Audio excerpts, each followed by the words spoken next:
Hello बच्चों, कैसे हो? बढ़िया। आप बढ़िया तो मैं भी बढ़िया। तो देखो बच्चों, आज हमें क्या पढ़ाई करनी है।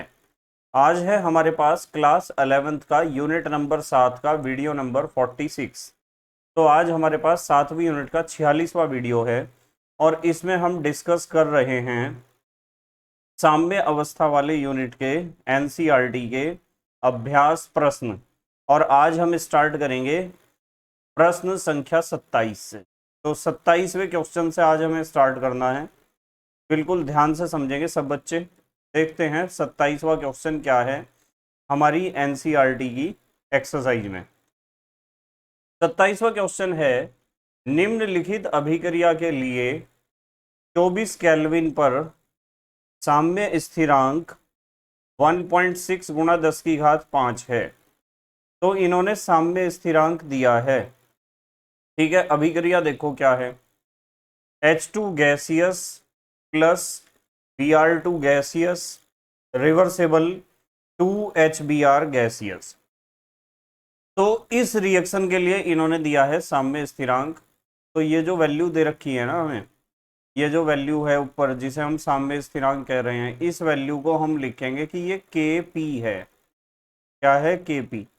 क्योंकि ये H2 भी गैसीय अवस्था में है, Br2 भी गैसीय अवस्था में है और HBr भी गैसीय अवस्था में है। देखो ये गैसियस लिखा हुआ है ना यहाँ, तो गैसीय अवस्था में है। ठीक है, तो ये हमें किसकी वैल्यू दी गई है? Kp की वैल्यू दी गई है। अब देखो फिर क्या कहा, यदि HBr के 10 बार इसका दाब है, HBr का गैस का दाब होता है ना, तो इन्होंने मोल प्रति लीटर में तो दिया नहीं, सांद्रता तो इन्होंने दी नहीं है हमें, पर इन्होंने हमें क्या दिया? दाब दिया है। और कहा है यदि HBr के 10 बार सील युक्त पात्र में डाले जाएं तो सभी गैसों के 1024 केल्विन पर साम्य दाब ज्ञात कीजिए। देखो यहाँ थोड़ी सी मिस्टेक हो रही थी उसमें, यहाँ भी आपको 1024 ही लिखना चाहिए। यहाँ इस क्वेश्चन में यहाँ होना चाहिए 1024, क्योंकि यहाँ भी क्या है? 1024 केल्विन है। तो कर लेना, वैसे मैं नोट्स में सही करके दे दूंगा आपको। यहाँ छूट गया, एक होना चाहिए था 1024, यहाँ मैंने केवल 24 केल्विन बोला था ना।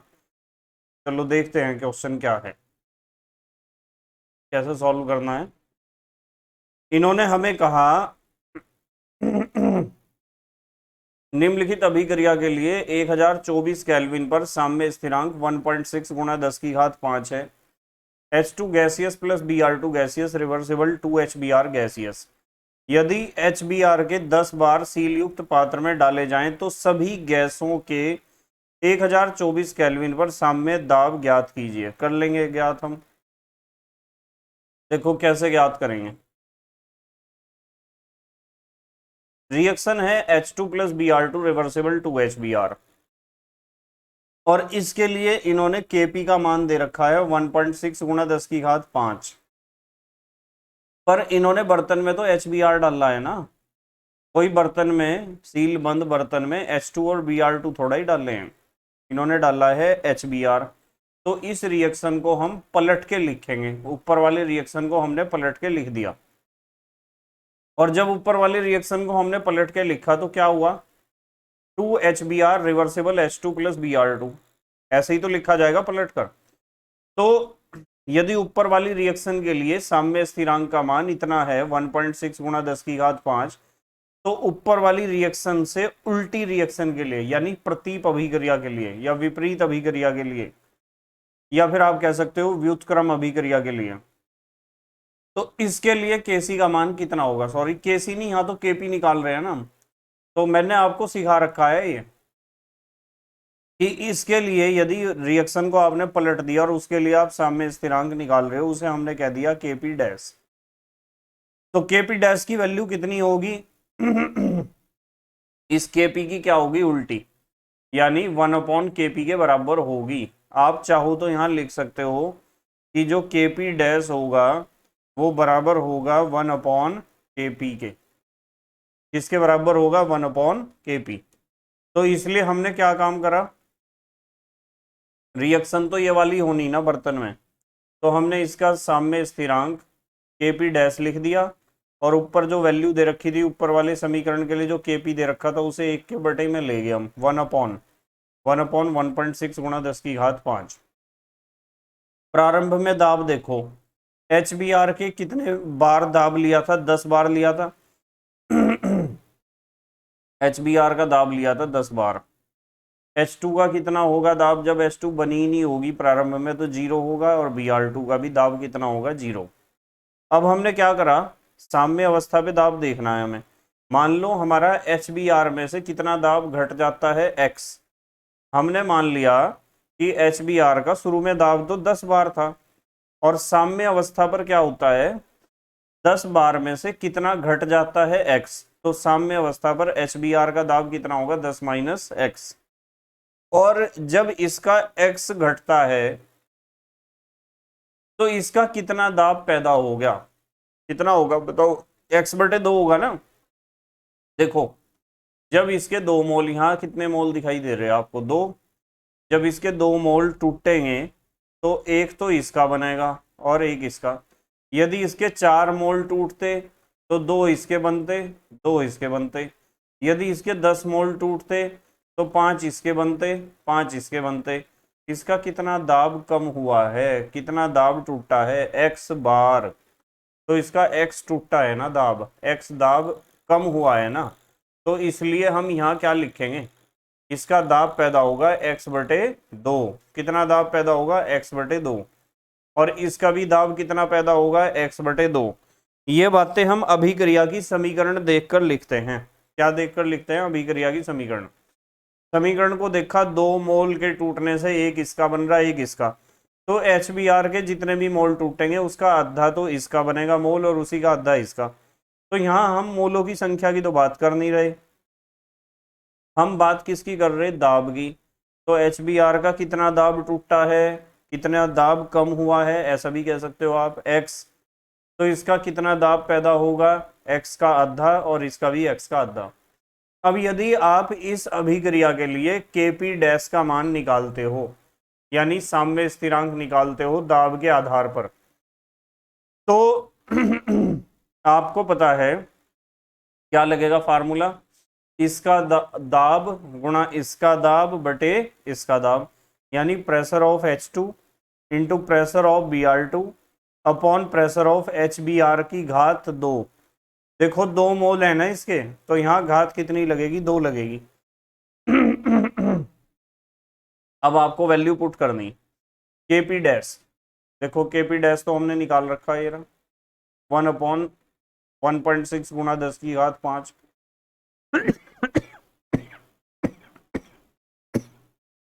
अब देखो नेक्स्ट, Kp डैश की वैल्यू हमने रख ली 1/1.6 गुणा 10⁵5।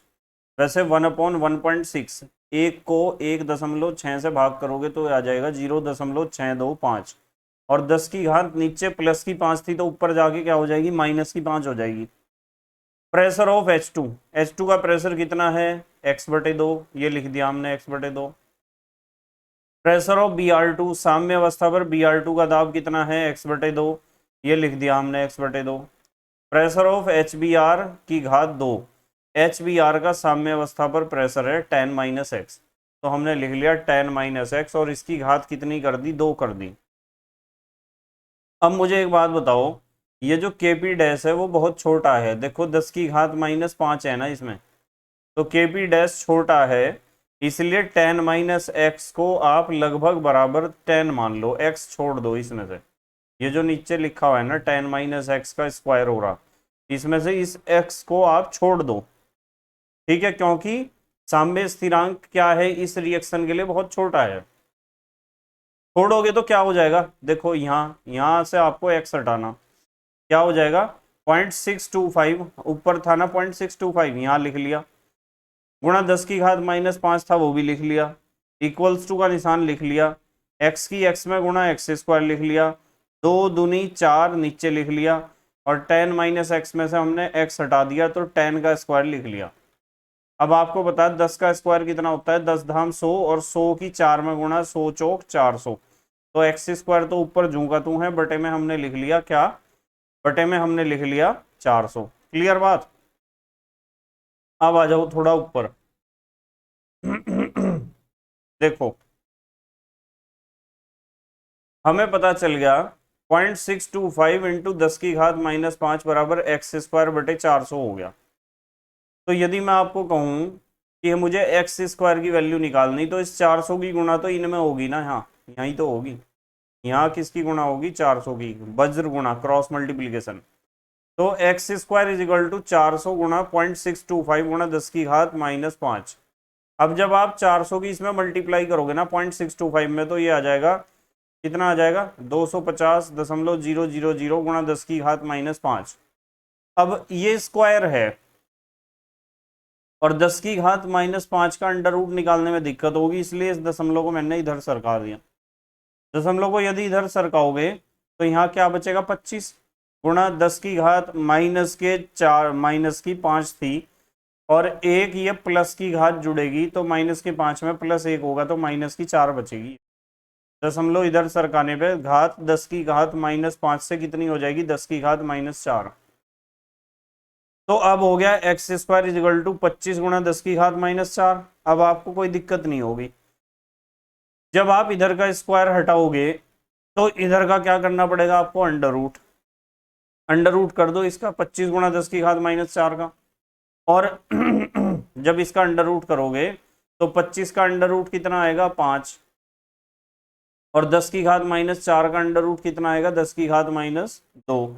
तो 5 गुणा 10 की घात -2 लिख दो, या आप एक काम करो, इस दशमलव को 2 अंक इधर ले जाओ, ठीक है, एक 0 लगाना पड़ेगा ना, तो फिर इसे 10 की घात -2 को लिखने की जरूरत नहीं पड़ेगी।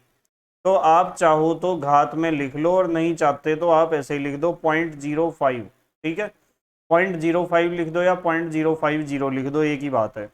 तो हमारे पास ये किसकी वैल्यू आ गई, ये हमारे पास आ गई एक्स की वैल्यू, एक्स की वैल्यू ये आ गई। और जब एक्स की वैल्यू आपके पास आ गई, अब तो निकाल दोगे आप दाब। कैसे निकाल दोगे, देखो जरा मैं बताता हूं। जब आप उस समीकरण को देखते हो, इस समीकरण को, तो मुझे यूं बताओ, साम्य अवस्था पर ये क्या है, H B R. H B R का दाब कितना था, 10 - x था, और x की वैल्यू आपके पास है। H2 का दाब कितना था, x/2, और x की वैल्यू आपके पास है। Br2 का कितना था, x/2, और x की वैल्यू आपके पास है। तो साम्य अवस्था पर आप दाब निकाल सकते हो इनके सबके, और इन्हीं वैल्यू का प्रयोग करेंगे हम। देखो आपको पता है कि x की वैल्यू निकल चुकी है, देखो ये x की वैल्यू कितनी निकली, 0.050, ठीक है। तो प्रेशर ऑफ H2 बराबर था प्रेशर ऑफ Br2 के, साम्य अवस्था पे दोनों के दाब बराबर थे, और दोनों के दाब कितने थे, x/2 थे। x की वैल्यू 0.05 है, बटे 2 कर दिया हमने। 0.05 का आधा कितना होता है, 0.025 बार। तो H2 और Br2 के तो आंशिक दाब निकल गए, साम्य अवस्था पर इतने हैं। और प्रेशर ऑफ HBr, साम्य अवस्था पर HBr का दाब कितना था, 10 - x ही तो था, 10 ये लिखा हुआ माइनस ये लिखा हुआ, और x की वैल्यू रख दी, तो ये आ जाएगा 9.95 बार।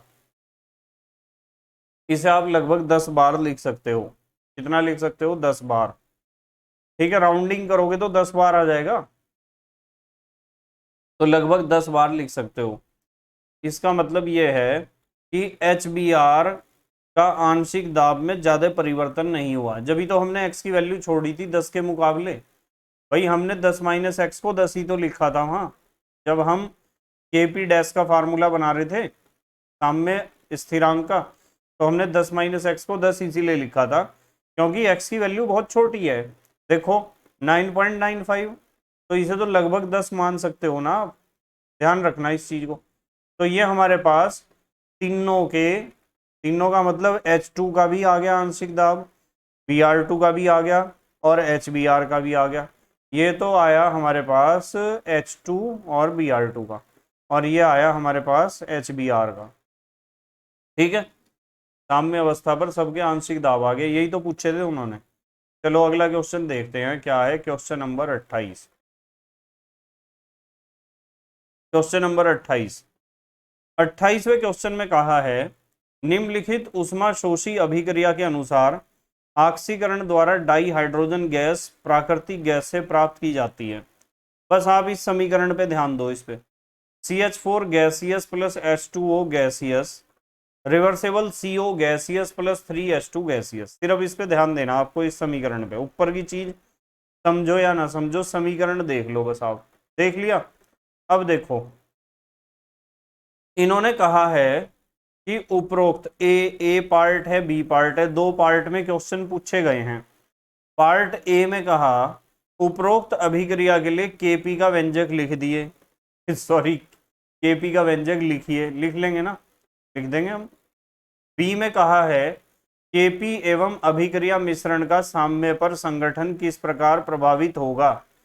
ये यूं कह रहे कि केपी का मान कैसे बदलेगा, क्या प्रभाव पड़ेगा केपी पे, और साम्य पर क्या प्रभाव पड़ेगा यदि नंबर 1 में कहा दाब बढ़ा दिया जाए, नंबर 2 में कहा यदि ताप बढ़ा दिया जाए, नंबर 3 में कहा यदि उत्प्रेरक प्रयुक्त किया जाए। तो दो पार्ट में क्वेश्चन है और इस अभिक्रिया के ऊपर क्वेश्चन है। ये अभिक्रिया जो लिखी हुई है CH4 plus H2O reversible CO plus 3H2, सारे गैसीय अवस्था में है। देखो इस रिएक्शन को हमने जो कहते हो लिख दिया, अभी देख रहे सारे पार्ट इसके, इसे हमने जो कहते हो लिख दिया, ये लिख दिया जो कहते हो। अब देखो भाई, हमें पता है कि यह अभिक्रिया इन्होंने बताया था ऊष्माशोषी है, तो क्यों मैंने इसमें अपनी तरफ से लिख दिया ऊष्माशोषी अभिक्रिया है, तो Q plus CH4 plus H2O reversible CO plus 3H2। ए में कहा था इन्होंने कि केपी का फार्मूला बता दो। केपी का फार्मूला तो आप बता ही दोगे। केपी का फार्मूला क्या बनेगा, केपी का फार्मूला बनेगा इसका दाब गुणा इसका दाब बटे इसका दाब गुणा इसका दाब, यही तो बनेगा।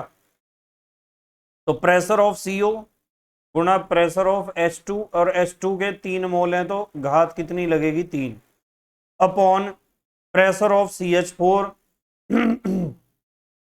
Into pressure of H2O। ये लिख दिया, ए पार्ट तो हो गया सॉल्व। अब आते हैं पार्ट बी पर। पार्ट बी में इन्होंने कहा हमारे से, पार्ट बी में कहा, क्या कहा पार्ट बी में, दाब बढ़ाने पर साम्य विपरीत दिशा में विस्थापित होगा।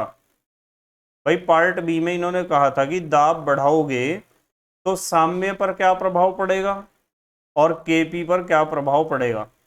यदि आप दाब बढ़ाते हो ना किसी अभिक्रिया में, उत्क्रमणीय अभिक्रिया में, जब भी आप दाब बढ़ाते हो, मैंने कल भी बताई थी ये बात और लास्ट शातेलीय नियम में भी बताई थी, जब भी आप दाब बढ़ाते हो तो अभिक्रिया का वेग उस दिशा में तेज हो जाता है जिस दिशा में अणुओं की संख्या घट रही हो, जिस दिशा में अणुओं की संख्या क्या हो रही हो, घट रही हो।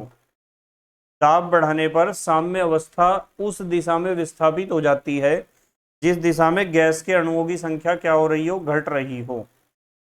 अब मुझे यूं बताओ, यहाँ CH4 के 1 मोल है, H2 का 1 मोल है, तो इधर टोटल मोल कितने हुए, 2 हुए।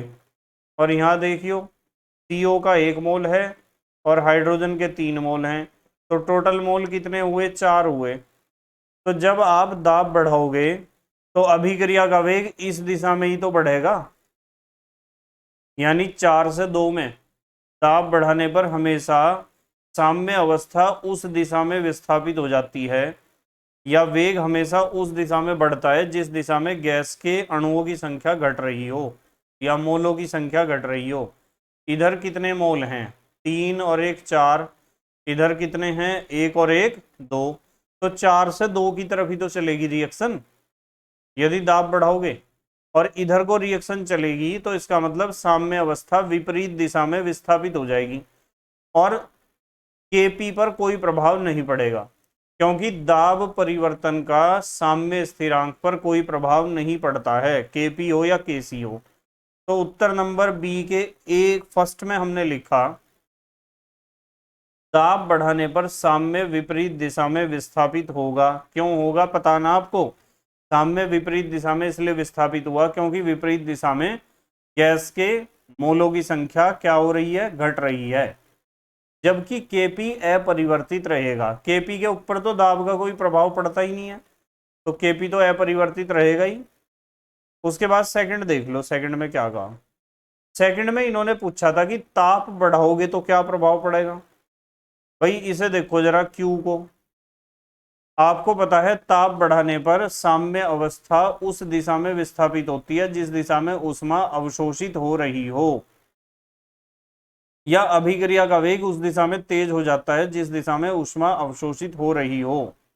तो यदि इस रिएक्शन में आपने ताप बढ़ा दिया तो ऊष्मा कौन सी दिशा में अवशोषित हो रही? ऊष्मा तो बेटे अग्रिम दिशा में ही अवशोषित हो रही। देखो ये Q जो है ये खत्म हो रहा, अवशोषित हो रहा अग्रिम दिशा में चलते हुए। तो यदि इस अभिक्रिया में आपने ताप बढ़ा दिया तो साम्य अवस्था अग्रिम दिशा में विस्थापित हो जाएगी। ठीक है, साम्य अवस्था कौन सी दिशा में? अग्रिम दिशा में विस्थापित हो जाएगी और केपी का मान बढ़ जाएगा, क्योंकि अभिक्रिया की साम्य अवस्था अग्रिम दिशा में विस्थापित हो रही। और केपी का मान क्यों बढ़ेगा? क्योंकि केसी और केपी के मान ताप पर निर्भर करते हैं। ठीक है, दाब, आयतन, ठीक है, अक्रिय गैस के अणुओं की संख्या, उत्प्रेरक, इनमें से किसी पर डिपेंड नहीं करता है केपी का मान। केपी का मान डिपेंड करता है ताप पर। तो ताप बढ़ने से अभिक्रिया की साम्य अवस्था जिस दिशा में विस्थापित हुई उस दिशा के ऊपर डिपेंड करेगा कि केपी का मान बढ़ेगा या घटेगा। तो यहाँ ध्यान रखना है कि हमें पता है कि अभिक्रिया अग्रिम दिशा में ऊष्माशोषी है, तो ताप बढ़ाने पर अभिक्रिया का वेग अग्रिम दिशा में बढ़ेगा और साम्य अवस्था भी अग्रिम दिशा में विस्थापित होगी, जिसके कारण केपी का मान क्या हो जाएगा? बढ़ जाएगा। अब देखो उत्तर नंबर 2। उत्तर नंबर 2 में लिखा है ताप बढ़ाने पर साम्य अग्रिम दिशा में विस्थापित होगा। ठीक है, क्यों होगा? कारण बता दिया, क्योंकि अग्रिम दिशा में ही ऊष्मा अवशोषित हो रही है और जिस दिशा में ऊष्मा अवशोषित होगी साम्य उसी दिशा में विस्थापित होगा तथा केपी का मान बढ़ेगा। भाई केपी का मान इसलिए बढ़ेगा जब अभिक्रिया का वेग अग्रिम दिशा में तेज हो जाएगा, तो उससे क्या प्रभाव पड़ेगा कि KF का वैल्यू क्या हो जाएगा? KF का वैल्यू तो बढ़ जाएगा और KB का वैल्यू घट जाएगा। देखो यदि मुझे KP निकालना है ना, तो इसका एक तरीका ये भी है, KF अपॉन KB अग्रिम अभिक्रिया का वेग स्थिरांक बटे विपरीत अभिक्रिया का वेग स्थिरांक। इस अभिक्रिया में ताप बढ़ाने पे ये तो बढ़ेगा और ये घटेगा। जब अंश बढ़ रहा है और हर घट रहा है तो टोटल वैल्यू क्या होगी? बढ़ेगी। तो इसलिए लिखा है कि ताप के ऊपर निर्भर करता है केपी। तीसरे में उन्होंने पूछा था कि यदि आप अभिक्रिया में उत्प्रेरक का प्रयोग करोगे तो उत्प्रेरक के प्रयोग करने से क्या प्रभाव पड़ेगा। तो बेटे बहुत सीधी सादी बात है कि उत्प्रेरक का प्रयोग जब भी आप करोगे तो साम्य अवस्था पे कोई प्रभाव नहीं पड़ता है और ना ही केपी पे कोई प्रभाव पड़ता है। उत्प्रेरक का प्रयोग करने से तो सिर्फ इतना फायदा होता है कि साम्य अवस्था आपको जल्दी प्राप्त हो जाती है, बस। ठीक है, साम्य अवस्था अपने स्थान से हिलती नहीं है, विस्थापित नहीं होती है।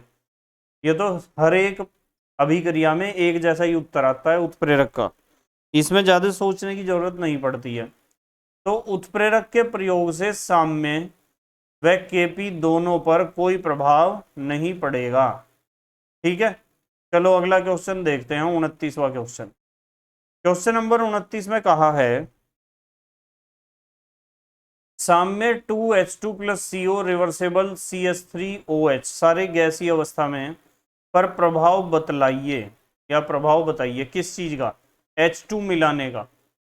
यदि इस अभिक्रिया में आपने H2 मिला दिया तो साम्य कौन सी दिशा में विस्थापित होगा? अग्रिम दिशा में ही तो होगा।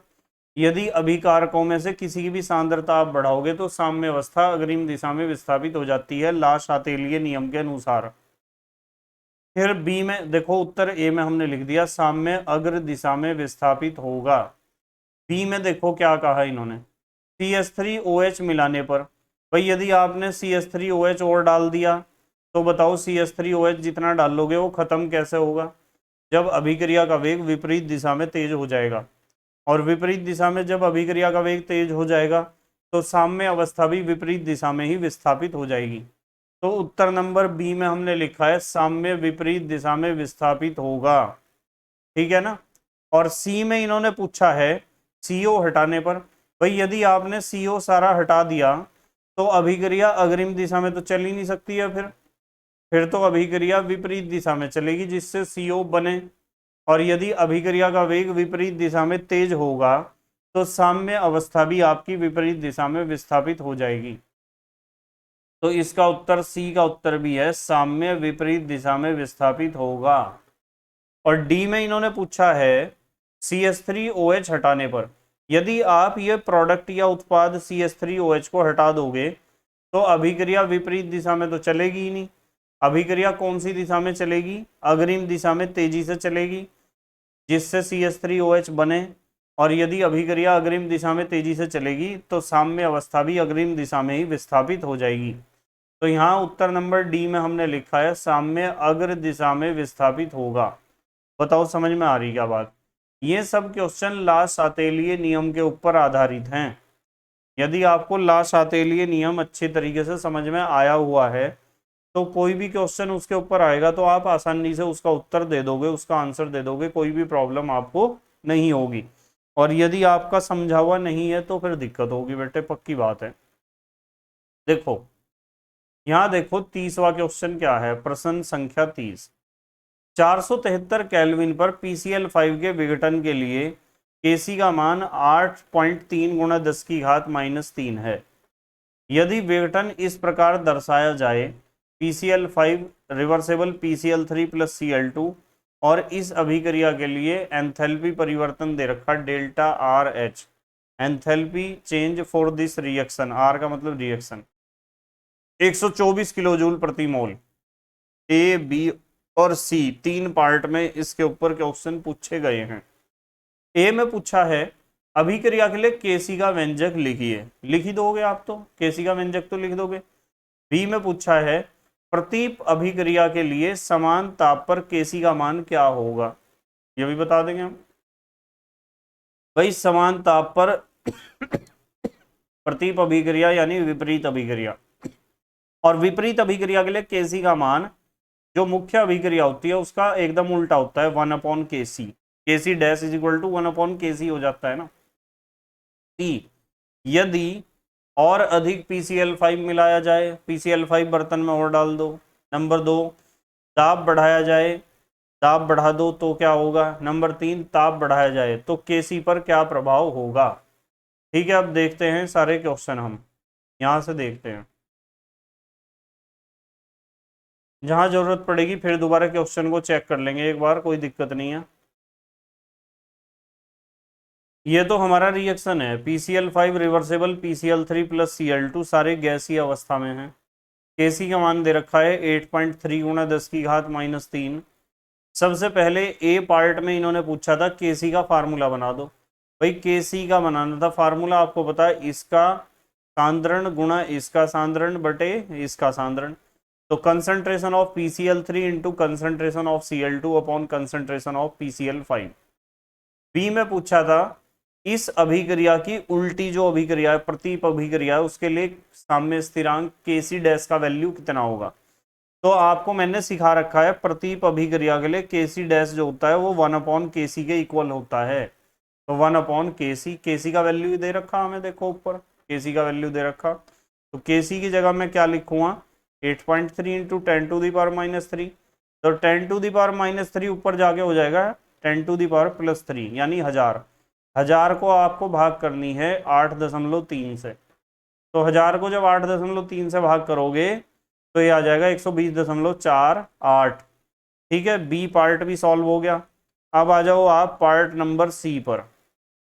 सी पार्ट में देखते हैं क्या कहा है। सी पार्ट में, सी पार्ट में 3 पार्ट हैं इसके अंदर भी, पहले तो ये कह रहे कि PCl5 यदि आप और ज्यादा मिलाओगे तो क्या प्रभाव पड़ेगा साम्य स्थिरांक Kc पर। देखो मैं बताता हूं। हमारे पास रिएक्शन हमारे पास है PCl5 रिवर्सेबल PCl3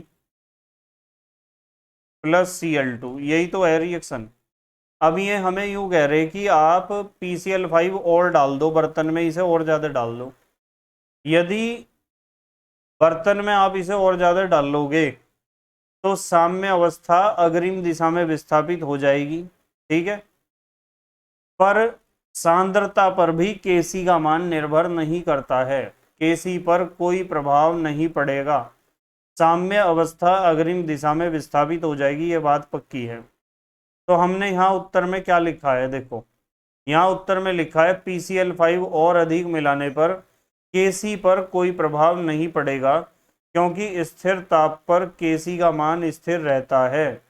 यदि ताप बदलोगे तो Kc बदलेगा, नहीं तो फिर चाहे ताप, अब यदि नहीं बदल रहे हो आप तो चाहे तो सांद्रता बदल लो, चाहे दाब बदल लो, चाहे आयतन बदल लो, चाहे अक्रिय गैस मिला लो, चाहे उत्प्रेरक मिला लो, ये सब साम्य अवस्था को तो सरका सकते हैं इनमें से कुछ, पर Kc का मान नहीं बदल सकते। Kc का मान तो सिर्फ टेम्परेचर ही बदल सकता है, सिखा रखी ना ये चीज।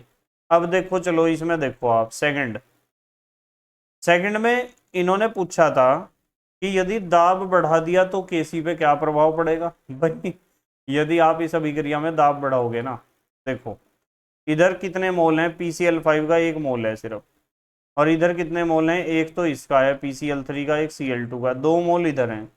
तो दाब बढ़ाने पर अभिक्रिया का वेग इस दिशा में बढ़ेगा, पक्की बात है। दाब बढ़ाने पर अभिक्रिया का वेग विपरीत दिशा में बढ़ेगा, क्योंकि दाब बढ़ाने पर अभिक्रिया का वेग हमेशा उस दिशा में बढ़ता है जिस दिशा में अणुओं की संख्या या मोलों की संख्या, गैस के कणों की संख्या घट रही हो।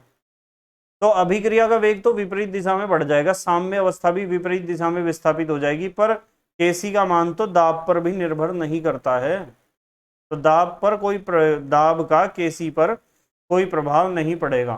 तो हमने देखो क्या लिखा है यहाँ सेकंड में, Kc का मान दाब से भी प्रभावित नहीं होता है। उसके बाद तीसरे में कहा कि यदि आपने ताप बढ़ा दिया तो क्या प्रभाव पड़ेगा।